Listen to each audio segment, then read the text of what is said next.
下一个团队呢，要做的主题是3D 列印。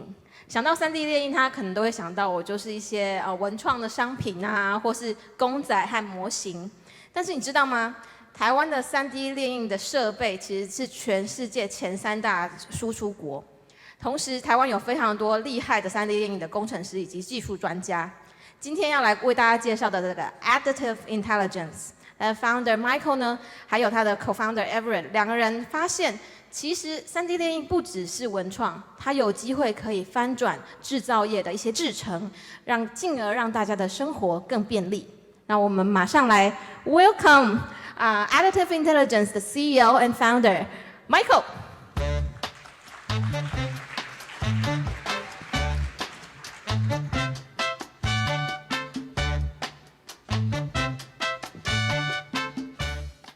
谢谢大家。Why can't my electric car go farther? Why can't it charge faster? Why does my phone run so slow and die so fast? The answer is heat, because today's cooling technology just isn't good enough anymore. And because even today's factories that produce chips and batteries look like this, the factories where they produce the cooling technologies for those chips and batteries look like this. And they're filled with machines that haven't changed in decades. When instead, if they were filled with 3D printers, they could be producing the next generation of cooling technologies.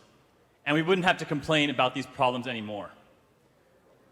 But before we go into production with metal 3D printing for these parts or any other parts, we have to solve a critical challenge called sintering deformation that causes printed parts to cost 10 times more than they should. At Additive Intelligence, we're stepping up to this challenge by using machine learning to refine the sintering process and really unlock the true potential of the technology. This way, we can unlock the three big benefits of the process: design freedom, the ability to improve material properties, and the ability to produce complex assemblies instead in one printed part.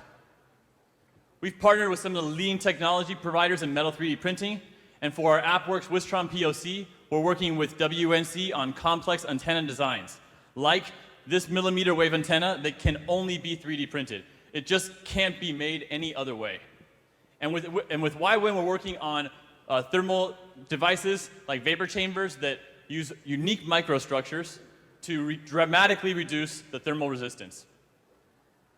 Today, we're working on tackling these key markets.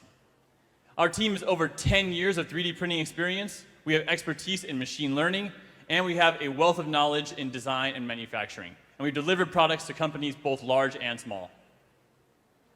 So if you're interested in learning more, or you have a challenge that you think we can help you solve, please come visit us at our booth. We're always looking for new ways to apply this incredible technology. Thank you. Thank you, Michael. Thank you for the sharing of your idea. There is an impression that 3D printing is time-consuming and very expensive. How do you deal with this challenge? 哪会，其实还蛮快，也是还蛮便宜。So actually, the way we're doing this now is with metal binder jetting. So it's actually much like inkjet printing. It's very fast, and the materials are fairly low cost. They're commodity materials. The reason it's not being used today is because it's really just too new. The way we do things using old machinery, it works well enough for now. But chips are getting, like for example, chips are getting hotter and hotter and smaller, more powerful batteries. These things require a new generation. It's going to be, it has to be produced with 3D printing or another technology. That's when you know that you need something better. And that's what we're going to deliver.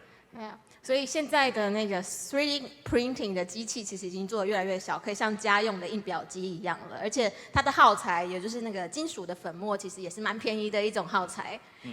好，那大家其实 Mike 他在台湾已经待7、8年了，对吧？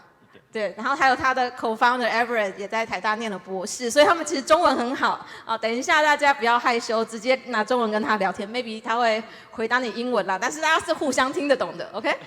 好，谢谢 Mike。OK， 谢谢大家。